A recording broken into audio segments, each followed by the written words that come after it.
BlackRock is supposedly inflating home prices, but is this true, or is BlackRock the scapegoat for politicians to explain why home prices are so high? Yeah, there's 100%. There's a lot of, as you guys know, the media is not always completely educated on this topic.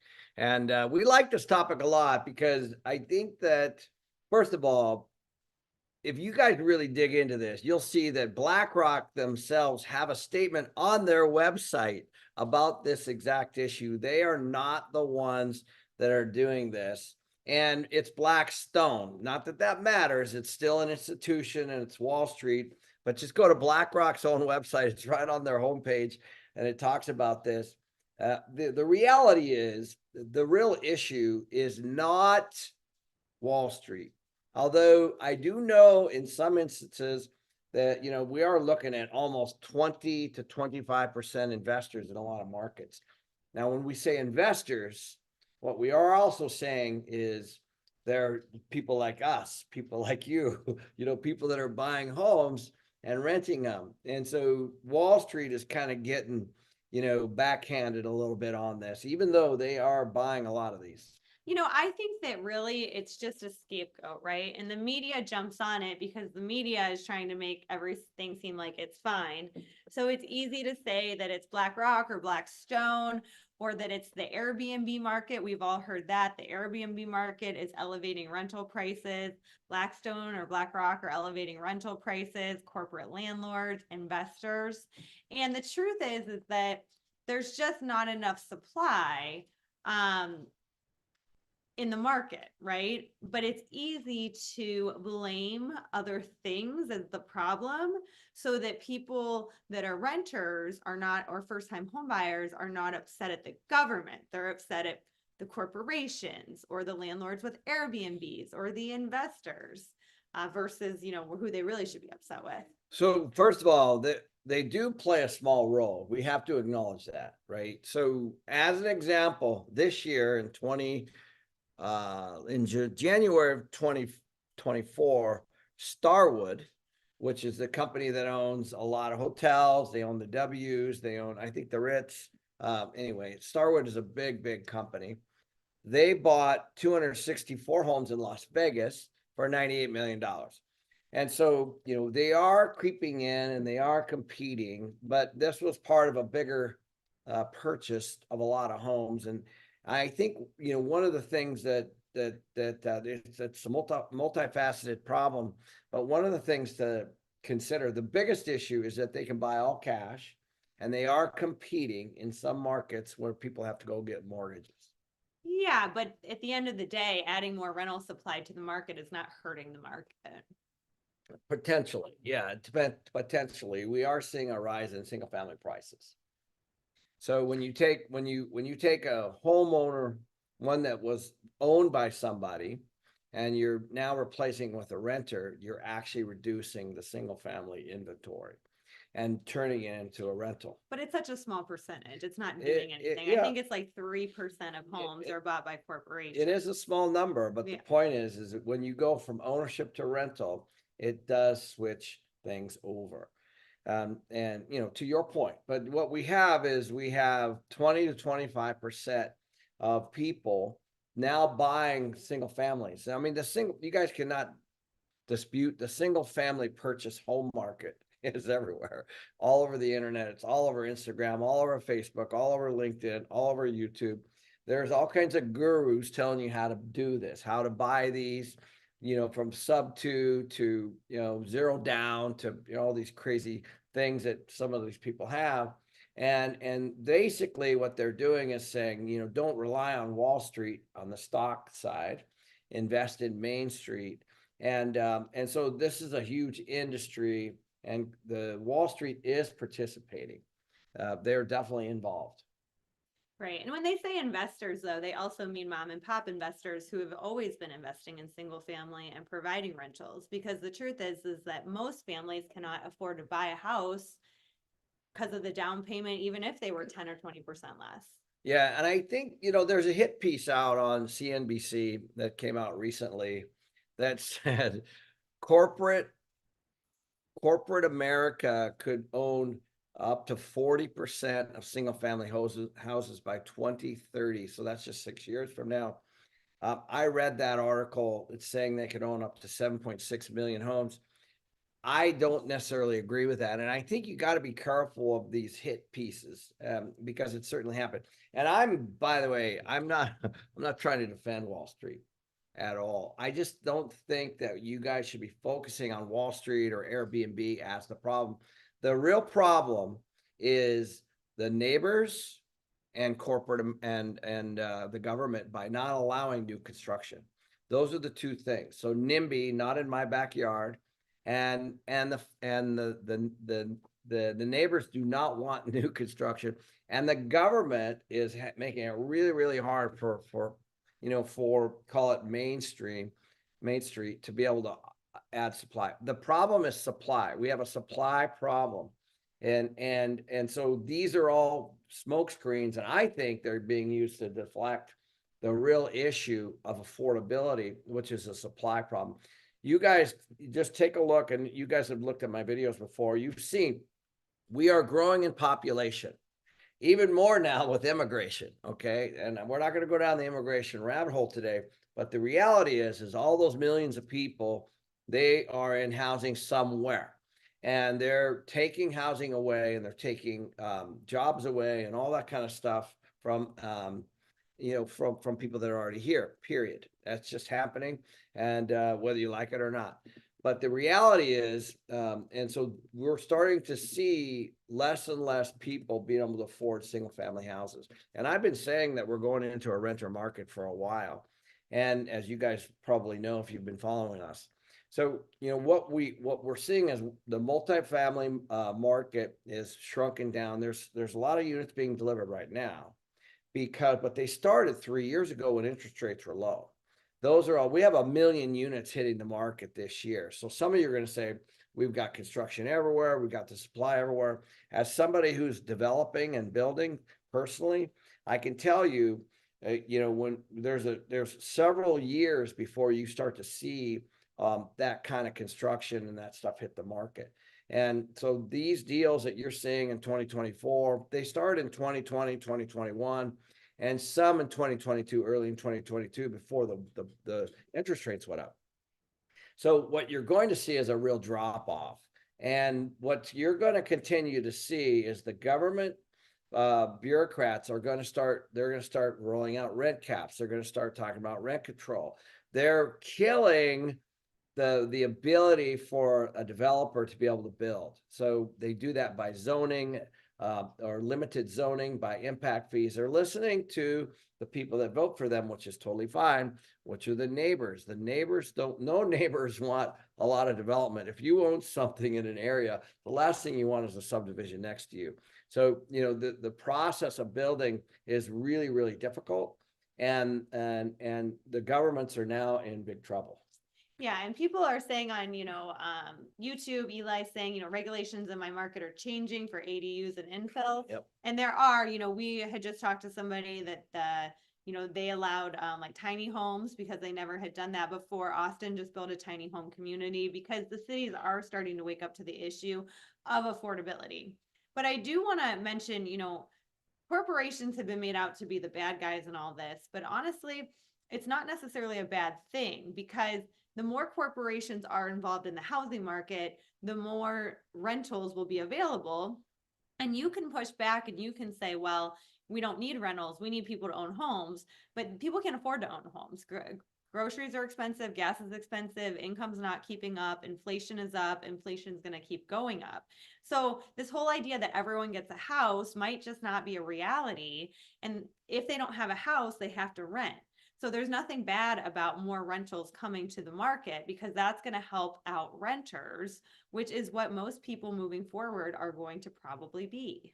Yeah, and affordability, you think about it, if you're a homeowner or even a renter, like anything, if there's a lot of something that's available, the price is low. So I use the example of concert tickets. If you have a concert that's not sold out, you can buy the tickets cheaply. If it sells out quickly, they go on the aftermarket and StubHub and Ticketmaster and all that for a lot more. It's the same with houses. When there's a demand and there's not a good supply, then you're going to see rising prices. That's what you're starting to see right now. And right now, the rental market is relatively flat. That's because we have 1 million units hitting the market. Right. On the single family side, you got everybody trapped in those low interest rates, that we had years ago. So if the Fed decides to lower rates, which everybody believes that they're going to do now because inflation's come down, what that will do is it'll stimulate again that bubble, right? Mhm. But it will also add supply. So the Fed's in a big pickle right now, Mhm. because if they lower rates, you're going to have more investors and you're going to have more home building, which is actually supply. So one's taking from the supply potentially, and one's adding to the supply. So what's really needed is the private, the PPP, the public-private partnerships. That's what's needed. What's needed is the governments need to sit down with the local folks that can actually deliver product, because the one thing that will help a renter, the one thing that will help a homeowner is more units, period. The renter wins. If there's 3 or 4 choices and they're all vacant, the renter wins. That's actually what's needed. And so that's being fought right now with NIMBY, with neighborhoods, not in my backyard, because nobody wants those. And the second thing is the governments are not, they're not up to speed on this stuff. And so what they're going to do is they're going to fight homelessness, and they're going to fight affordability and the renters, because some of them vote. They're going to say, we want to protect the renters, and they're going to hit the landlords, and they're going to do it at the rent control level, when really the entire problem is actually supply. Just add supply to keep up with population. That's it. It's a supply demand problem. That's all this is. Yeah, and it's interesting because the government has always just used rent control. But the problem with rent control is if you're controlling the rents, then you're not going to get development, which is new units, which is what they need. So they're in this weird dichotomy where they want to appease the tenants by rent control, but they don't have that. And we have so much immigration coming into these cities that they need a place to live. Yep. One of the things that I want to talk about today is there is some legislation sitting out there right now. Mm-hmm. So this is interesting. Ohio, which is where you're from, has some legislation on the books right now that's essentially going to go after the corporate landlord. And they're actually going to tax the institutions. So just take a look, just go online and look at this.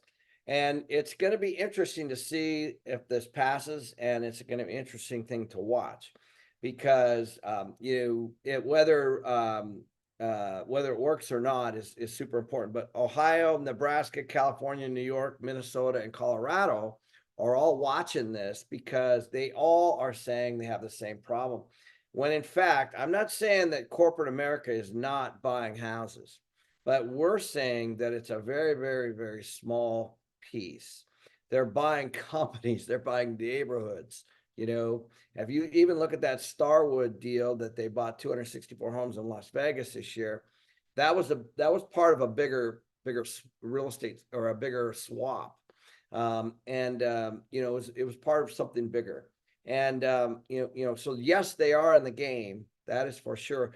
But the overwhelming majority are the people that are watching these channels, watching YouTube, and they're out doing these little one-offs. That's the overwhelming majority. And the reason why this all works, guys, you want to look at it not from a landlord perspective.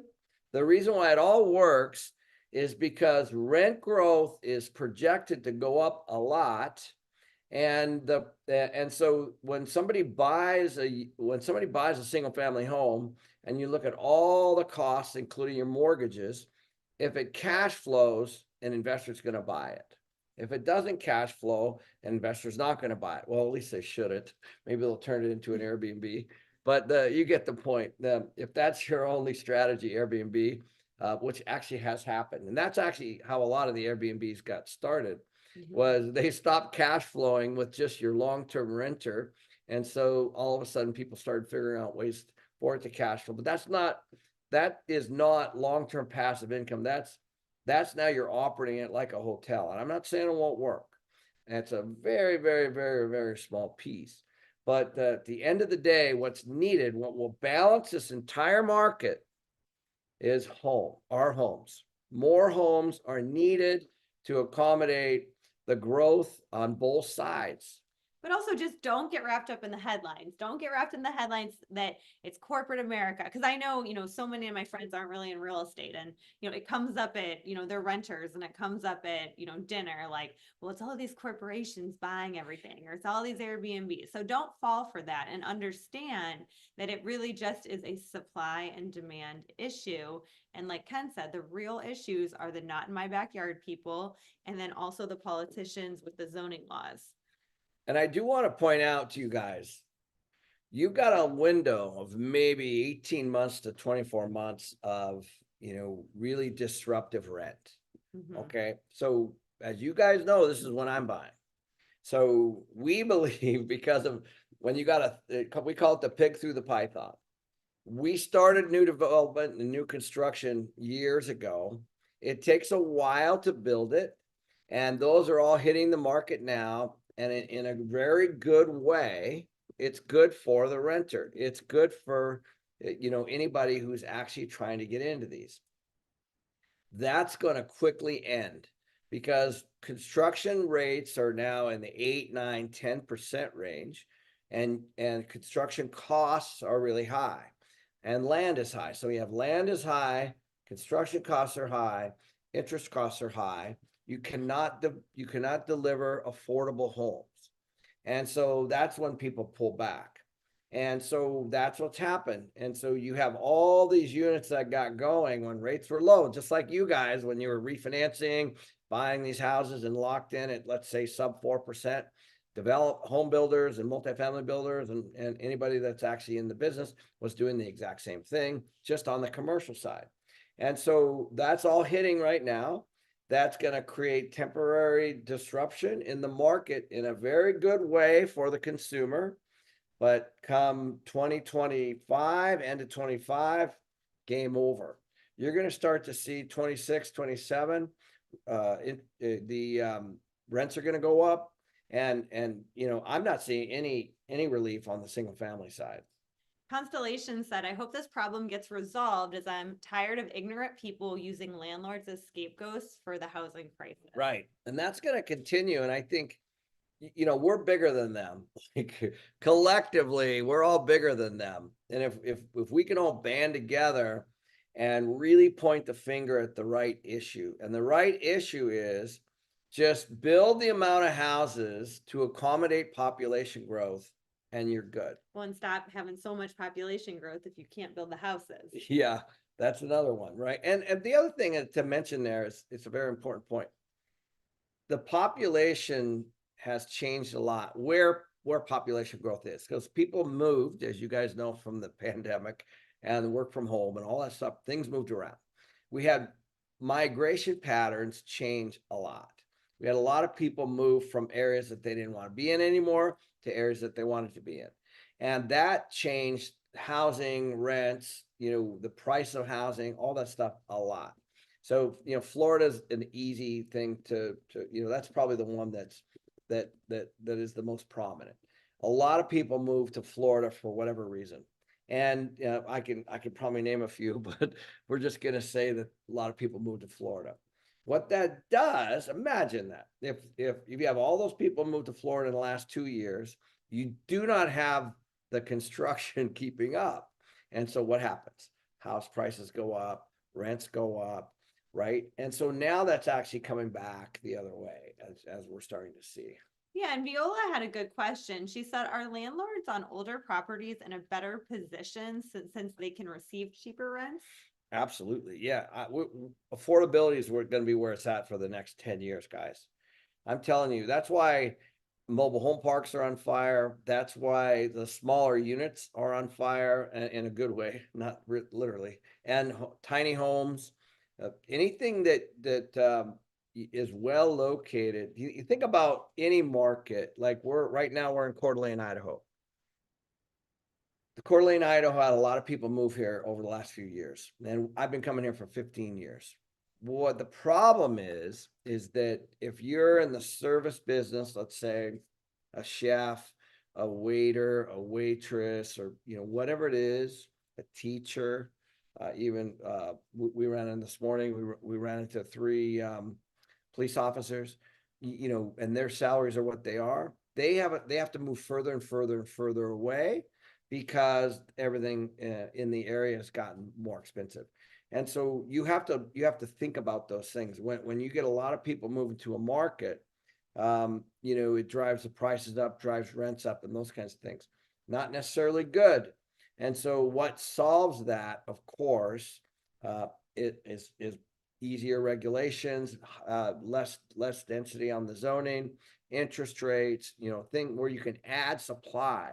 Adding supply helps the renter, adding supply helps the homeowner, and all of a sudden you don't have these issues. I remember looking at a study years ago for the city of San Francisco, and this is very interesting. Just think about first responders. I'm talking about ambulance, fire, police. They had a 17-minute delay to get to downtown San Francisco. Okay. All of a sudden, this stuff becomes real. If you live in downtown and you're wealthy and you own something really cool and you have a heart attack and it takes a first responder to get that long. So because they can't afford to live there. And so all of a sudden, the cities are like, oh my gosh, we have a problem. And so now you start to see, kind of the reactive things that allow people to be able to live and work in the community. And that's actually what's needed. That's what we should be advocating. That's what the next 10 years should be, is for that. Is how do we, there are people on all realms of the economic scale, and they all need to be taken care of from a rent standpoint, from a home ownership standpoint, because I firmly believe even though we are a big landlord, people should go into rent. They should build credit. They should save some money. They should not be killed by inflation, and they should be able to buy a home, and they should be able to pay that home off instead of paying rent. And that is the way the system is supposed to be. But right now it's severely disrupted. Yeah, absolutely. And let's hop into Limitless though and see what is going on with Limitless. It's coming up here. All right, guys, listen to this. Last week, who did I have a call with? Robert F. Kennedy. Yes. So I had a call with Robert Kennedy. That was pretty cool. Just being on a Zoom with him. Right. It was wild. Me and Tarl. And I was like, he's coming. He's definitely going to come. Now, we're not sure if it's going to be the Friday or the Saturday, but we're going to do a live YouTube with RFK on stage in Dallas at Limitless with Kiyosaki, with George Gammon, with Chris Martenson. And by the way, if you haven't seen those videos, you guys should take a look at those. Chris Martenson is going to be there. George Gammon's going to be there at Limitless speaking. We have 50 speakers. We are, by the way, I'm just letting you guys know, this is no BS. We are almost sold out of rooms for sure. We took whatever our room block was, and we're almost out of those. And prices literally do go up on August 1st because a lot of people wait till the last minute for whatever reason at the most expensive time. It just blows my mind, but that's the way this business is. So if you are going to go, I'm letting you know, we're excited about having RFK there and to be able to get into some deep stuff. And also, I would love to know what you want me to ask him for real, because I'm actually racking my brain on what do I even ask this guy? It's gonna be so cool. Anyway, so yes, Limitless is coming up. We'll be there. It's gonna be super fun. So let's hop into our premium questions, and those listening on YouTube, make sure you ask them as well. If you want to sign up for premium, go to kenmcelroy.com/join-now, and that is how you sign up. So Eric is asking, what do you see if the market is in recovery, expansion, hypersupply, or recession? Yes, that's like, great. how do you know? Phenomenal question. So typically, it's a more complicated question because there's 4 stages. And by the way, I do want to point out that it doesn't mean it's a U.S. issue. Right. It might be a city issue. It might be a state issue. So take a look at, let's just pick on San Francisco because I like to pick on San Francisco. San Francisco is in and they're in retraction, right? Rents are going backwards, things are unwinding, banks are taking stuff over. It's still on the slide. It has not bottomed out. And there's going to be a lag there, right? Okay. So now let's flip over to, Miami, let's say. Well, Miami has had a lot of people move there, and it's actually moving the other way. And so what you want to find is there's a bunch of things to consider. Population drives, obviously, remember, real estate doesn't do well without people. So, all right, that's an important point. A lot of people forget about that. They're so focused on rents and they're so focused on the numbers and they're so focused on the price.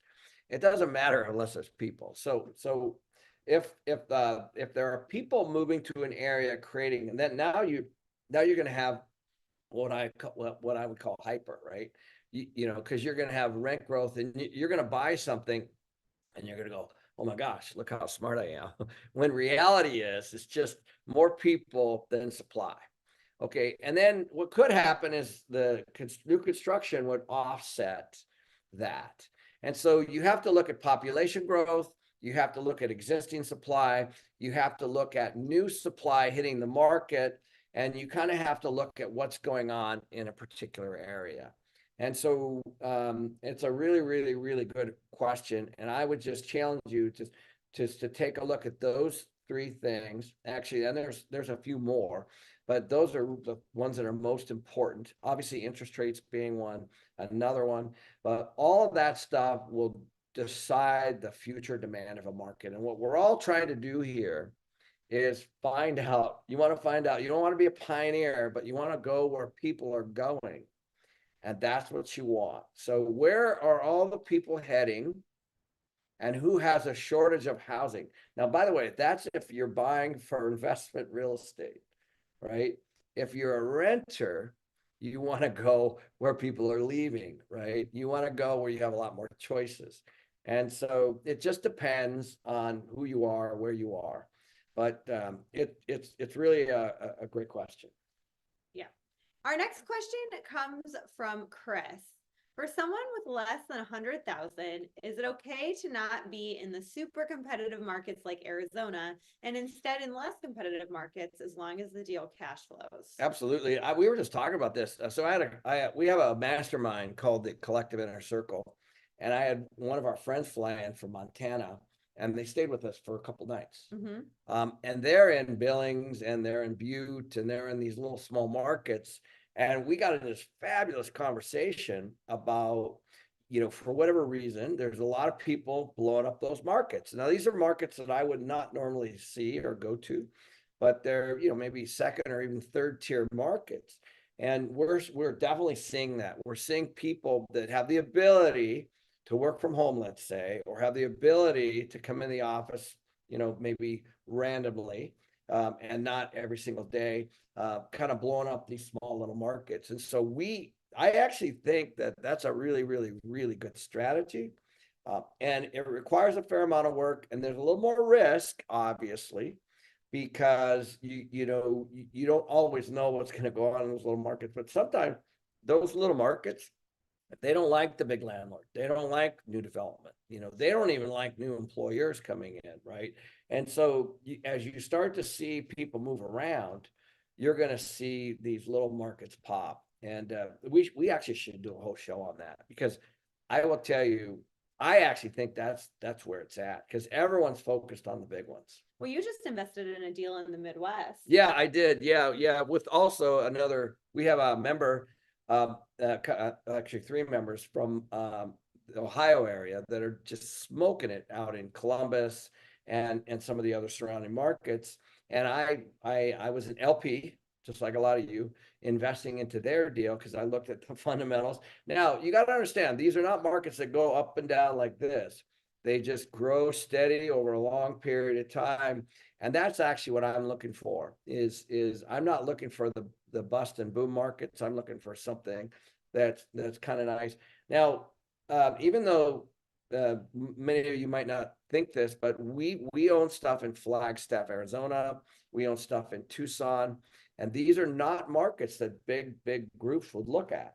Now, Tucson is a city that a lot of people know, but you can do very well in markets that are 30, 40, even 100,000 people, very well. So yes. But it all depends on the supply, right? Because and the demand, because we have an investment going in Vegas that we're currently raising money for. Yes. And that's a bigger market, but they didn't add a lot of supply to that market over the last few years, like they've kind of done in Phoenix and some other places. In fact, zero. Yeah. So again, what's going on with Las Vegas? It's affordable. There's a lot of people moving there.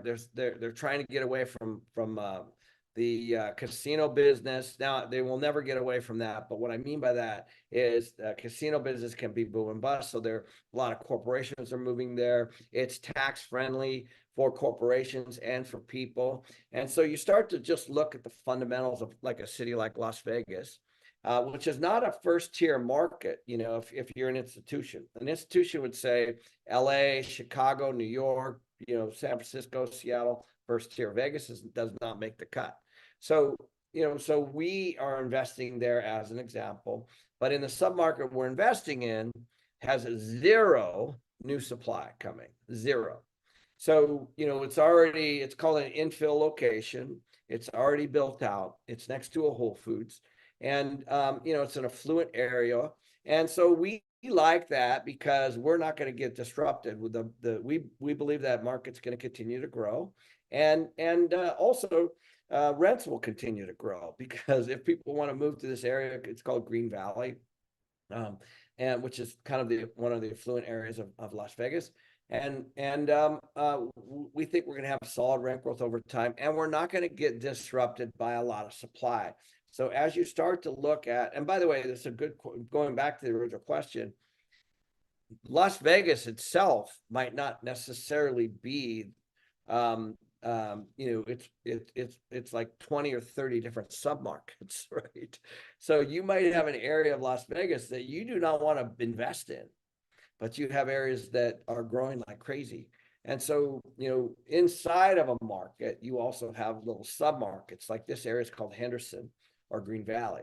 And that is actually, so that is technically a small town outside of Las Vegas. And so, you just got to look at those individually and see kind of what's popping. And there's a tremendous amount of opportunity right now in all of these markets. Yeah, absolutely. Well, thank you guys for checking out our show, and we'll see you next week. See you guys.